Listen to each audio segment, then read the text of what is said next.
Well, hi, it's good to have you with us again tonight. And as you know, we're looking at the Psalms. We looked at Psalm 1 last night. This is Tuesday. We're going to be looking at Psalm 2. And I'm going to give you a theme for the Psalm, and then at the end, a moral. Now, the theme of the Psalm is, as you will see, the problem of rebellion. Oh, and that's a very interesting topic. So let's have a look at the first 3 verses. Why are the nations in an uproar, and the people devising a vain thing? The kings of the earth take their stand, and their rulers take counsel together against the Lord and against his anointed. Let us tear their fetters apart and cast away their cords from us.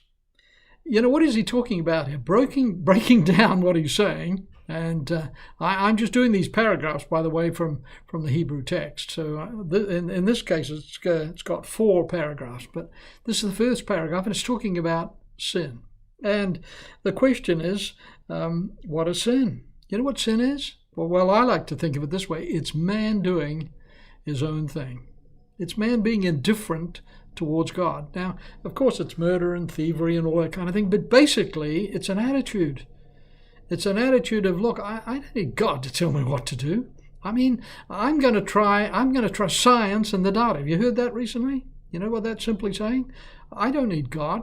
I can handle this world and the circumstances that surround me myself. You know, if you believe that, you're wrong. You know why? Because man is a dependent being. God created man to depend upon God. Created him with a need for God. In fact, the Bible tells us to be a real man, takes God to be a man. Now look at the second part, the second paragraph, verse 4 to 6. It says this, and he who sits in the heavens laughs, and the Lord scoffs at them, and he will speak to them in his anger and terrify them in his fury. But as for me, I have installed my king upon Zion, my holy mountain. Now, what it's talking about here, he said, look, God is looking down on this foolishness of man. Here are men, and they're saying, I don't need God, I can handle this world. And God says, oh my goodness, you don't know what a fool you're making of yourself. Because I've created you in such a way that you are a dependent being. What do we depend upon? Everything. We're dependent on our heart keep pumping. We're dependent on the oxygen we breathe to give nourishment to our heart and work in our body. We're dependent on the food that grows in this. We don't grow it. We don't create the oxygen. We don't create our heart, make our heart work like it does. We're dependent beings in every sense, and certainly in the spiritual sense, as far as eternity is concerned. Now look at the third paragraph, verses 7 through 9. I will surely tell of the decree of the Lord. And he said to me, thou art my son. Today I have begotten thee. Now this paragraph here is really Jesus speaking. And Jesus talking about here, he's the Son of God. He's eternally the Son of God. He's incarnately the Son of God.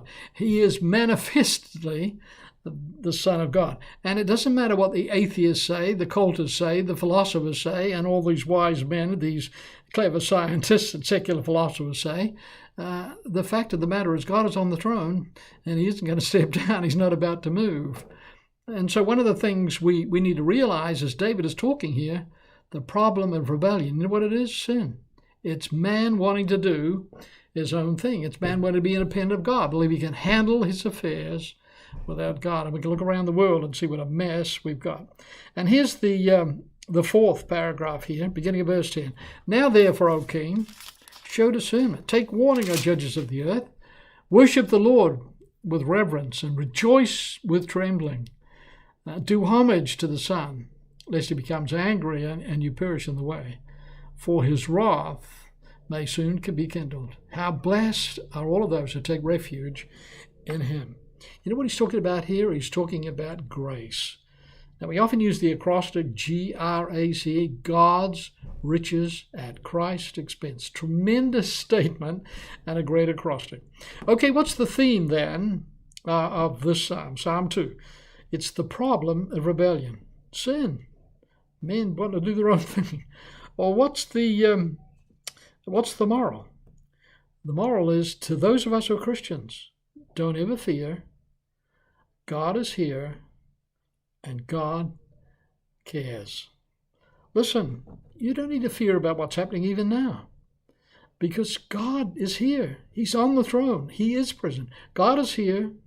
He's near, and he cares. So don't forget it. Okay, look forward to looking at Psalm 3 tomorrow night. So you have a great day, and God bless you.